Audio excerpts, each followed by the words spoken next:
Tsunomi. Do either of you speak English? Not well. I don't speak Greek, so we're in a good balance. My question to you is, do you know who Margarita Papandreou is? Yes. Yes.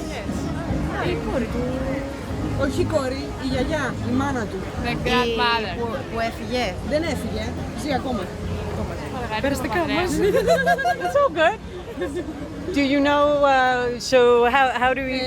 They didn't know she was alive. Oh, she is. She's 94. Amazing, huh? Okay. And she still talks politics Why? because it's in her She blood. wants It's in her blood. Do you know what she's done in her life? No. How do you know her then? When I say that name, how do you know? We know her, but we don't know all the stuff about her. Because she's in the politics, all the family is in the politics, so from there. So you know her as the mother of George or the wife of Andreas? She's an omen. She's a what? Omen. An omen. In what way? A politician way. What does that mean? She's like a devil. She's like a devil? Bravo, bravo. Any English? No. Okay, well, she speaks Greek. Can I ask you a question?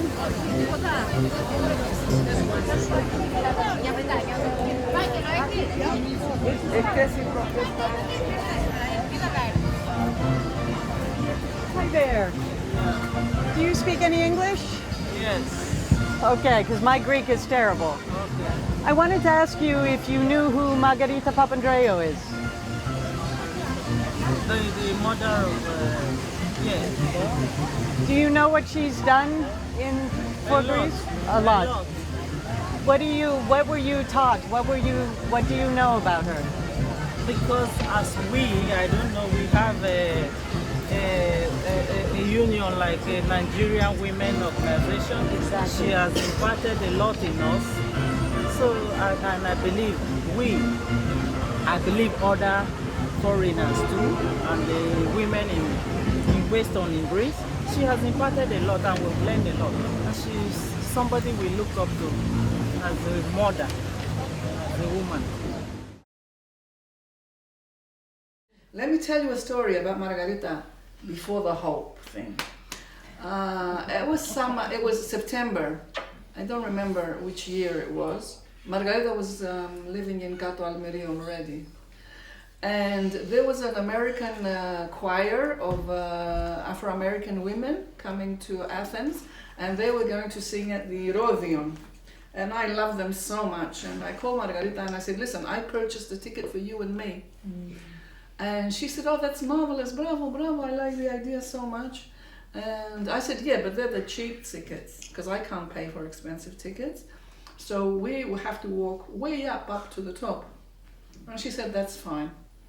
So we walk into the Herodion, you know Herodion Theatre, and there is all these very special people, PR, in the front seat, and there is the ambassador of the US and his wife, and all people like that. And the ambassador, they all got up for Margarita, and the ambassador said, please come sit here with us. And even the people of the theatre were saying, please sit here. And she said, no, thank you very much. I have parea. Parea was me. Yeah. And that night, the word parea became, you know what parea means? Parea means company, but it's a special word in Greece, parea. And until we got up to the top, I don't know how many people were running after us to give her a special seat in the audience. And she kept saying, thank you very much. I have parea. And that night, the word parea became so precious for me. So precious. I have parea. Thank you very, very much. And that's how we walked up to the top. She had parea. And she wasn't going to give up her parea to take a privileged seat. I had to kind of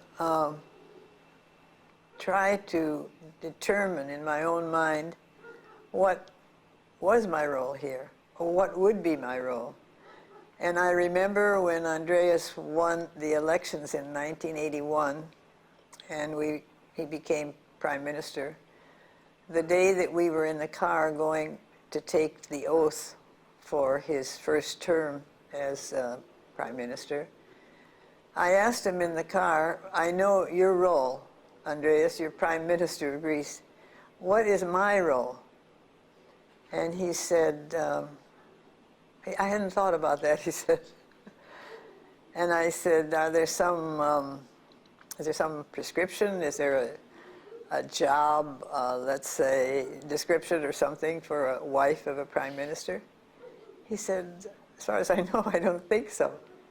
And I said, then I'm free, in a way, to build my role as I see best fit for you and for your what is both of our own ideology and philosophy.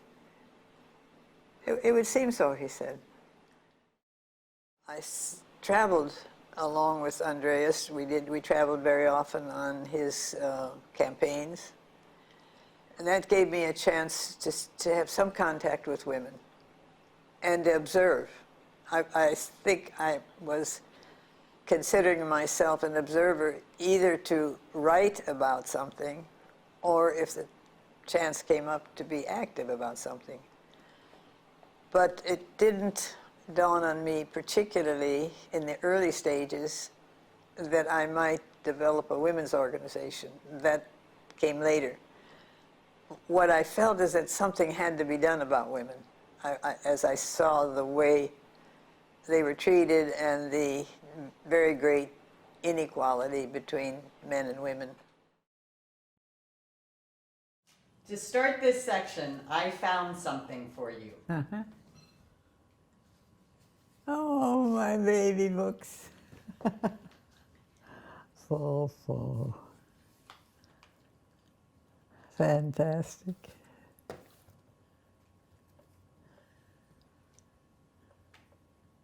Do you remember why you wrote these books? Yes, I do remember. I wanted to make some political statements through child learning.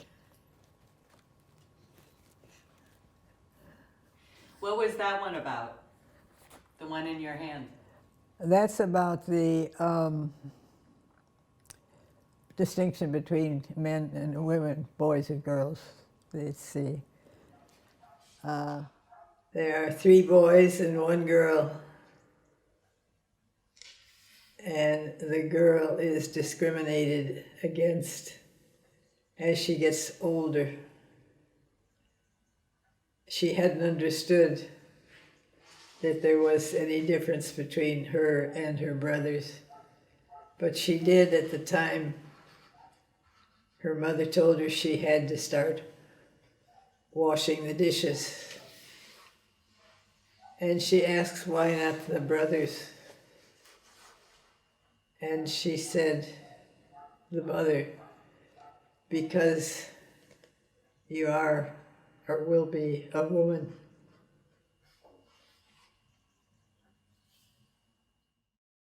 So what is this one about? That's against imperialism. Only you. The giant. Imperialism, the giant.